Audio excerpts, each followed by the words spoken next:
सवाली शाहे मदीना।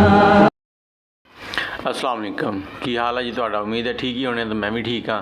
तो यह जी नात तुसीं सुनी है, ये हर बच्चा मर्द औरत सुनते हैं, लेकिन की तुसीं ये जानते हो कि ये नात गाने वाले जिहड़े सी दोनों क्रिश्चन सीगे। क्रिश्चन मर्द औरत ने यह नात गाई सी। 1957 च फिल्म नूरे इस्लाम दे विच ये नात जिहड़ी ना बड़ी अकीदत ते सादतमंदी दे नाल लिखी गई। शायद तरमीम नकवी उन्होंने ये नात लिखी तो हसन लतीफ़ जिहड़े सी ना उन्होंने इहदी मौसीकी जिहड़ी ओह तरतीब दित्ती। तक दियां सब तो ज़्यादा मकबूल नातां दे विच अव्वल दे उत्ते शुमार हुंदा इस नात दा। ये नात हर बच्चा हर मुसलमान सुनदा, लेकिन ये नहीं जानदा कि ये किहने गाई है। नूरे इस्लाम फिल्म दे विच जदों इस नात की वारी आई तो हदायतकार ने हसन लतीफ़ नूं ये नात जदों दित्ती, उन्होंने कहा जी हसन लतीफ़ साहब ये नात जी मैं तुहानूं दे रहा, अगर तुसीं इहदी मौसीकी इस हिसाब नाल सैट कर दिओ कि जिहड़ी इस नात दे उत्ते पूरा उतरे, तो मैं ये कहना कि ता क़यामत तक ये नात सुनी जाएगी और तुहाडी बख्शिश का जरिया भी बनेगी इंशाअल्लाह। लेकिन ये वाहिद नात सी जदों मौसीकार इहदी धुन तरतीब देन लगे ना हसन लतीफ़ साहब, तो वो पहले वज़ू करते सीगे, फिर जाके अपना धुन तरतीब दिंदे सीगे।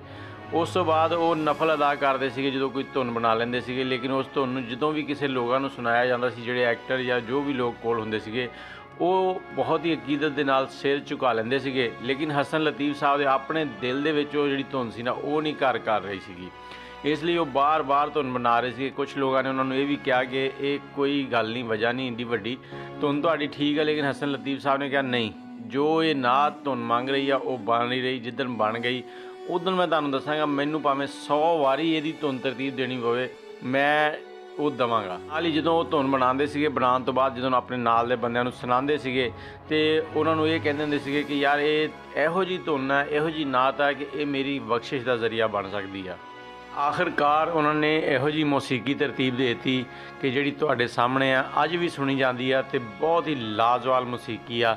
ये तरतीब देने तो बाद हुण सब तो वड्डी बहस जिहड़ी छिड़ी वो ये छिड़ी कि इस नात नूं गाएगा कौन, इहदे लई कौन इहो जिहा परफेक्ट है जिहड़ा इस नात नूं गाएगा। लतीफ़ साहब ने साफ अल्फाज च कहता कि इस नात नूं गुलकार सलीम रज़ा ते आयरन परवीन वो गाणगे। गुलकार सलीम रज़ा जिहड़े सीगे वो हिंदुस्तान तो आए सीगे, क्रिश्चियन फैमिली नाल उन्हां दा तल्लक सीगा। इधर आके उन्होंने अपना नाम सलीम रज़ा रख लिया। तो गुलकारा आयरन परवीन सीगे जिन्हों ने ये नात गाई। जो उन्होंने दोनों को पूछा गया तो उन्होंने कहा इस तो वड्डी साडे वास्ते होर की हो सकती है इनाम कि असी एक नात की जिहड़ी धुन आ उहदे ते असी नात पढ़नी है।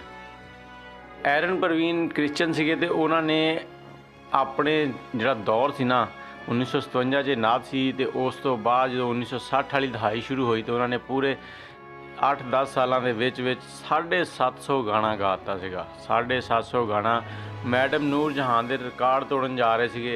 ये कह लो कि इन्ने कम अरसे 750 गाना 750 गाने जिहड़े ना वो भी एक रिकॉर्ड ही सीगा।